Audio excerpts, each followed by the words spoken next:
But you can be devoted to helping people, or some people like to work for the Red Cross. So there are, depending on the cause, has good effects, depending on the cause, not so much.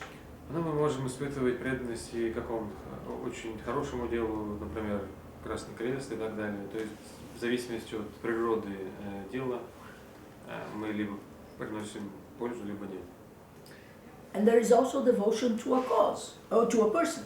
А также есть преданность человеку. And I have seen this several times. There are people that are very charismatic. They give nice talks. They behave in a way that attract people. Я много раз это встречал. Есть такие люди с особой харизмой, которые очень здорово выступают и привлекают к себе других людей. And if there is a problem with this person, then the ones that were following just go away. Если у этого человека или с ним происходит что-то не то все люди, которые следовали за ним, от него уходят. And also, sometimes, especially in the political field, there is a lot of self-interest disguised as devotion. А также, особенно в сфере политики, очень часто встречаются эгоистические мотивы, замаскированные под преданность. And also, if the person is very good, and you have a lot of admiration towards that person, then you do everything to help the person or to act accordingly. Если это очень хороший человек и у нас большая преданность ему, то, конечно, мы стараемся делать какие-то хорошие дела для него, помогать ему и так далее. There is also the danger to imprison your mind. А также есть другая опасность, связанная с неким порабощением нашего ума. That you're not able to appreciate other aspects, only what this specific person says.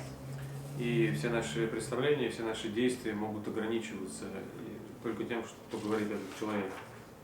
And that's why it is said that devotion towards a cause and a person is somehow limited, although it's not bad, but it's more limited. Вот поэтому говорится, что преданность делу или преданность человеку более ограничена. Это не означает, что она плоха сама по себе, но у нее есть ограничения.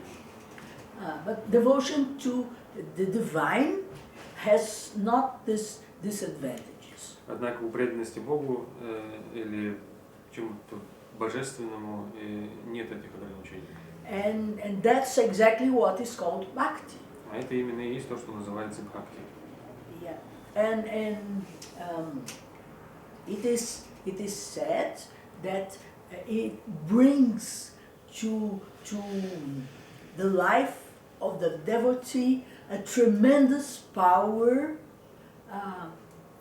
that changes his life completely, his or her life completely. И говорится о том, что эта преданность приносит преданному огромную силу, такую силу, которая совершенно преображает его и его жизнь. And this is, it makes sense because this kind of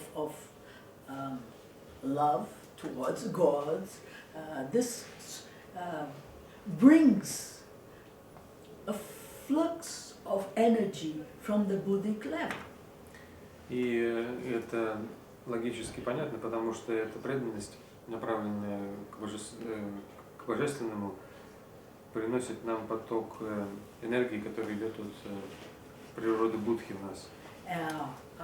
In the Indian literature, it's called Anandamaya Kosha. В индийской литературе она называется Анандамая Коша.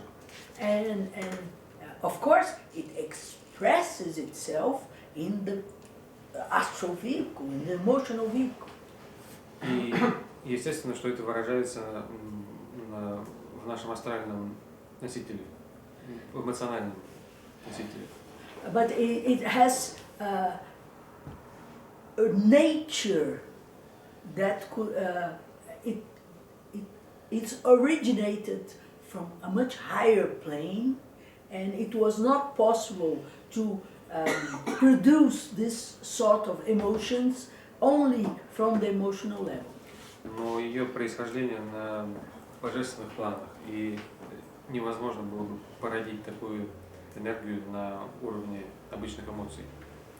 And Taimini also says that even when we have a spiritual instructor, И Таймини говорит, что даже когда у нас есть духовный наставник, that our devotion should be directed towards God in him, or towards the divinity in him, not personally. то наша преданность должна быть направлена не на его личность, а на божество в нем. Because Ishvara is the true guru. Потому что Ишвара является истинным гуру. And Ishvara is a way of saying what the Westerns call God. А Ишвара — это такое наименование, которое на Западе соответствует в какой-то степени Богу. And somehow our religions try to show ways of you encountering this divine nature in yourself. А также все религии занимаются тем, что пытаются показать нам пути, как мы можем войти в соприкосновение с нашей божественной природой. And sometimes when we think about religion, we think about the implements. We think about incense, we think about the white towel, you think about the robe that the priest dresses, all these implements. Но очень часто, когда мы думаем о религиях, нам на ум приходят разные инструменты и атрибутика вроде одежд, благовоний и так далее. But this is our merry accessories. Но это только принадлежности. Because the true aim is to find our divine nature. Потому что истинная цель в том, чтобы найти нашу божественную природу. And so we have to learn how to separate the shaft from the wheat. We have to separate the outer shells from the essential. Наша цель в том, чтобы отделить зерна от плевел и найти отделить эту внешность от того, что имеет истинное значение. And I know, of course, to be able to know what is ruby or a piece of glass, you must have discernment. Конечно, чтобы отличить драгоценный камень и стекло, нужно иметь способность к развлечению. So there is this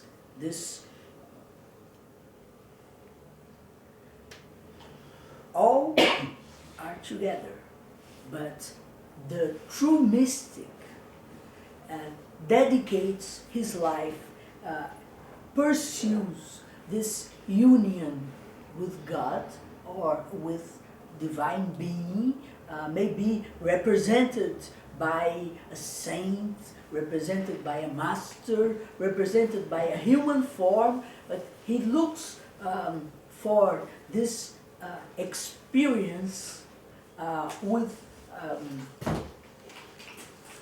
such an intensity that makes the path of bhakti known as the faster. Конечно, все пути едины и взаимосвязаны, но истинный мистик настолько интенсивно ищет свою цель, божественность, в форме ли она его учителя или гуру, или в какой-то другой форме, что его очень интенсивное устремление и сосредоточенность исключает восприятие всех других объектов. even in the Yoga Sutras of Patanjali that are not treating specifically about bhakti, there it said clearly that the path of bhakti is the fastest. Поэтому говорится о том, что путь бхакти самый быстрый путь, и даже в труде Йога Сутры Патанджали, который не занимается специально именно этим путем, тем не менее об этом тоже сказано. And it is explained that this is only possible with a sincere concentration that makes this path efficient. И говорится о том, что этот путь возможен только тогда, если присутствует искренняя концентрация на цели. So the devotee must be completely interested in this self-realization path for it to function, to go through. Преданный должен полностью быть заинтересованным и сосредоточенным на этом пути, чтобы этот процесс начал работать. And Taimini says in a very funny way that God doesn't answer to the call of lazy aspirants. И Таймини с юмором говорит о том, что Бог не ответит на призывы ленивых учеников. If you are just lazy and want to get the best of both worlds, our world and the spiritual world, И если вы просто лентяй, который хочет получить лучшее от обоих миров, и нашего материального, и высшего божественного мира. and sometimes you are just satisfied with the emotional feelings that you have, А иногда люди удовлетворяются просто эмоциональными удовольствиями, которые они получают от этого. that would not make the path of bhakti a real path. В этом случае путь бхакти не будет настоящим путем. So maybe it will prevent the person to not get completely out of the way. Может быть, этот человек сможет, по крайней мере, не уйти от духовного пути совершенно. And so this seriousness of dealing with spiritual life is very much included in the bhakti path. Но вот этот аспект серьезности, устремления преданного очень важен на пути бхакти.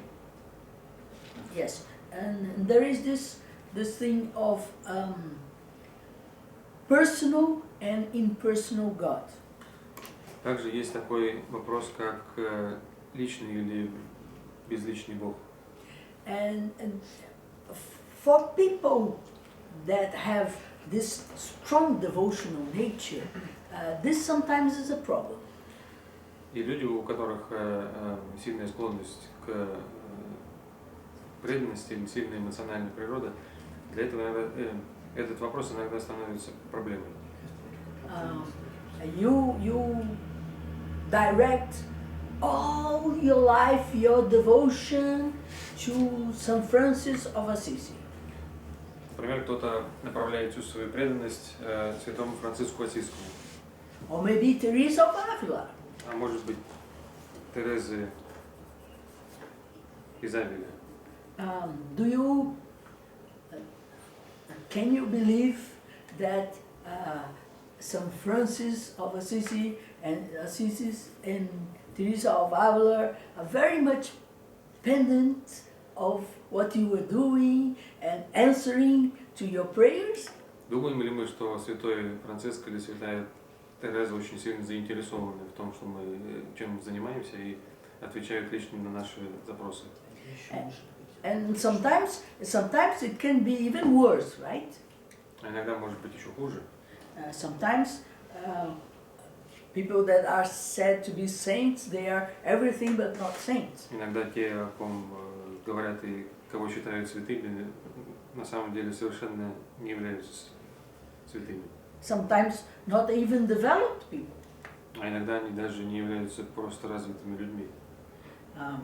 So But there is this abstract principle, unity of life, the essence of everything.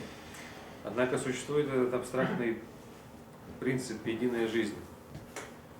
Some people find difficult to dedicate their devotion to the air. Некоторым очень трудно направить свою преданность в никуда. They need to have a form to direct their devotion. И им необходима некая форма, которой они могли бы направить свою преданность. But others is the opposite. They say, oh, if there is unity of life, how can you dedicate to a form? А другие, наоборот, говорят, если существует единство всей жизни, как я могу направить мою преданность на какую-то отдельную форму? And one thing that Taimini explains very well is that reality has both aspects. Abstract, transcendental, and concrete manifested. И вот одна из вещей, которые Таймини очень хорошо объясняет, это то, что существует оба аспекта реальности. Есть трансцендентальный аспект и проявленный или конкретный. So, the transcendental aspect has no form. The next one. И у трансцендентального аспекта нет формы. The next one.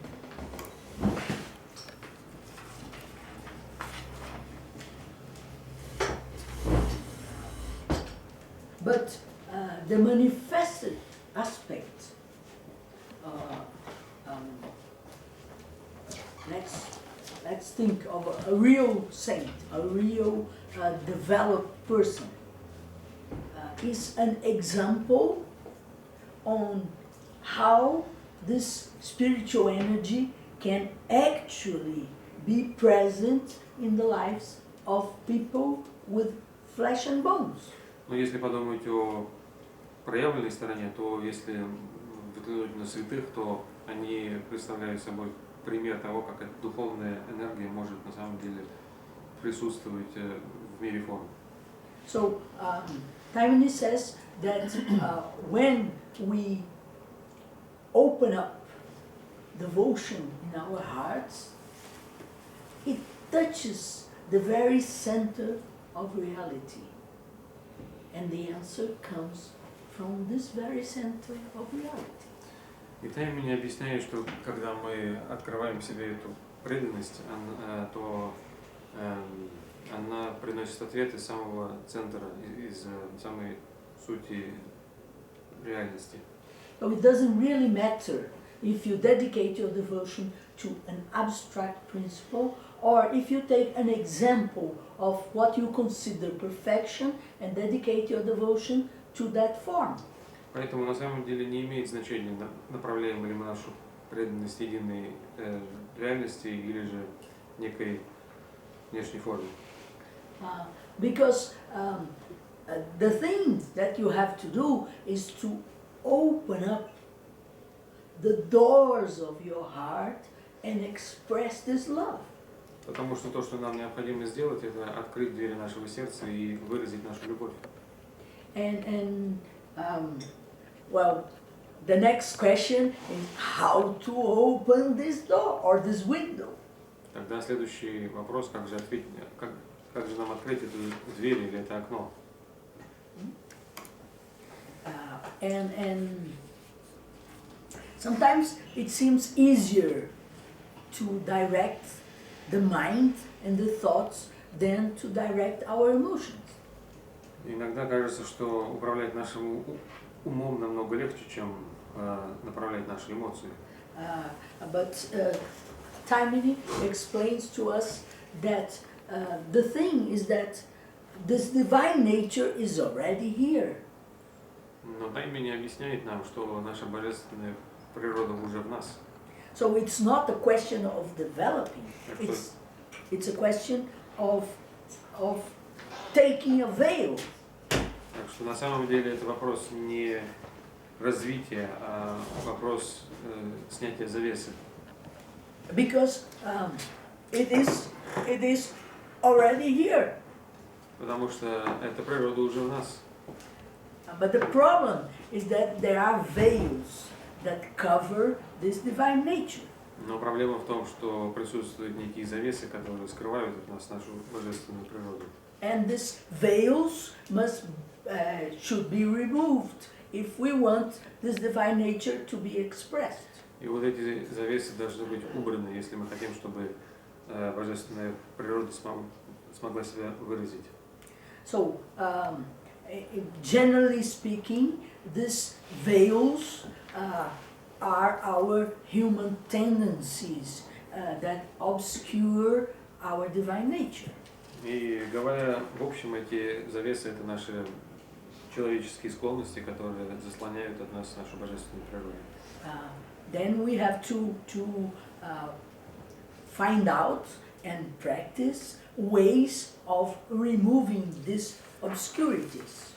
Тогда получается, что нам необходимо узнать способы, как мы можем устранить, и что мы должны сделать, чтобы устранить эти завесы.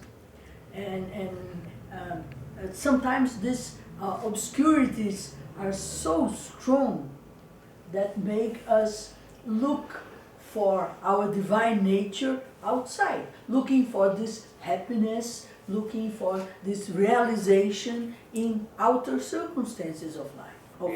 И иногда эти завесы, эти склонности настолько сильны, что они заставляют нас искать наше истинное счастье и путь самореализации где-то вовне нас.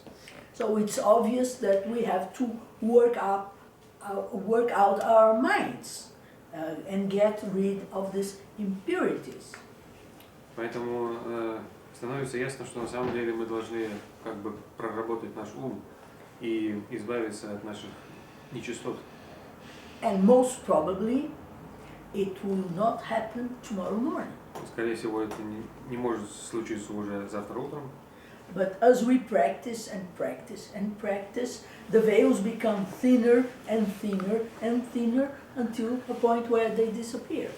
Но если мы будем постоянно прикладывать усилия и практиковать, то эти завесы будут становиться все тоньше и тоньше до того момента, когда они наконец совсем исчезнут.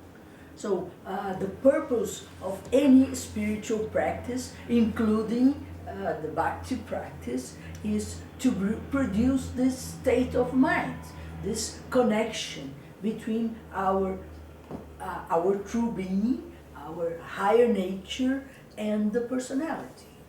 Так что цель любой духовной практики, в том числе и пути преданности, в том, чтобы породить то состояние ума, в котором у нас возникает связь между нашей божественной природой и нашим земным я.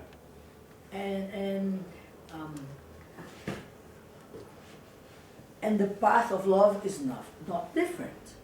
И путь любви не отличается в этом смысле от других путей. When we adopt the true meaning, the true means, love begins to flow naturally. Если мы применяем верные средства, то любовь начинает естественным образом течь. And it is said that the more we love our divine nature, the more we are able to know this reality. И говорится о том, что чем больше мы любим нашу божественную суть, тем в большей степени мы понимаем, познаем эту единую реальность. And the more we know, the more we love. И чем более мы познаем эту реальность, тем более мы ее любим. Until a point where knowledge and love get together, merge into one thing. До тех пор, пока, наконец, наша любовь и наши знания сливаются воедино. And this is self-realization. А это и называется самореализация. And we may think, oh, but that's too far. И мы можем думать, что это слишком далеко от нашего уровня. But any path must have a beginning. Но у любого пути должно быть начало. And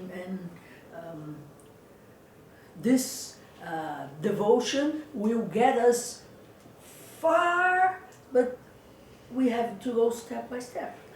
И наша преданность уведет нас очень далеко вперед, но мы должны идти шаг за шагом. Well, now we go to the Bhakti Sutras specifically.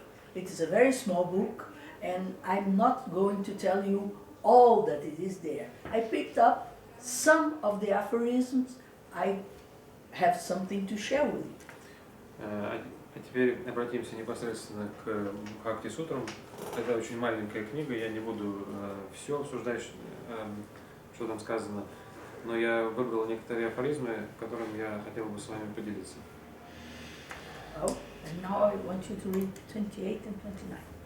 Некоторые учителя говорят, что джнана, знание, это единственное средство для обретения такой бхакти, преданности.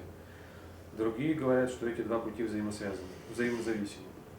And that's very much linked to what I have been, what I said in the beginning, no? The understanding, clear mind is not out of the way of devotion.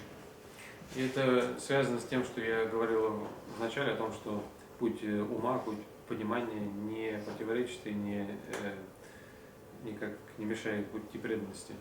They are mutually dependent on each other. Напротив, они взаимозависимы. So it is. Нарада полагает, что преданность бхакти является плодом самой бхакти. So devotion is its own fruit. Так что преданность – это плод самой себя. In Portuguese we have a very funny saying that it says like that: to eat and to scratch, you have just to start. В португальском у нас есть смешная поговорка такая, мы говорим, что для того, чтобы есть и чтобы почесаться, надо начать только это делать, и оно потом само пойдет. You eat a little bit, then you want another bit, then you want another bit, then you want another bit. Ты съел один кусочек, потом тебе хочется есть дальше и дальше. And if you start scratching, it's the same thing. You start, then you cannot stop. Когда мы чешемся, то же самое. Стоит только начать, и уже потом не остановишься. And from the bad side, well, at least I consider bad, they say that you only drink the first glass of beer. Если привести отрицательный, как мне кажется, пример, то мы говорим, что ты на самом деле пьешь только первый стакан, только первый бокал пива. Because the first drinks the second, and the second drinks the third. So there is a process that starts. Потому что первый бокал потом пьет второй пьет третий и так далее. But the first one, you do. Но как бы первый это ты решаешь его пить. I think all the vices are a little bit like that. Мне кажется, все пороки как-то так работают. So, in this way, devotion is its own fruit. Because if you start, then the thing you did will get you more devotion, you will get more devotion, you will get more devotion. В этом смысле преданность является плодом самой себя, потому что стоит только начать, и она будет приносить все более и более преданности. And there is a quote, I don't know, maybe from the Mahabharata or the Bhagavad Gita, I don't know exactly, about the relationship between Krishna and Radha. И есть цитаты, я точно не знаю, из Махабхараты или из Бхагавад-гиты, об отношениях между Кришной и Радой. Radha was very much dedicated to Krishna, very strong devotion. Рада была совершенно предана, очень сильную преданность испытывала Кришне. But there was a moment that she lost him. Но был один момент, когда она его как бы потеряла. And she was looking for him. И она его искала. And she was saying, where is Radha? Where is Radha? Where is Radha? No, she lost him, but she was so identified with him that she called him herself. И она, когда она его искала, она все время спрашивала, где же Радха? Где же Радха? То есть она утратила его, но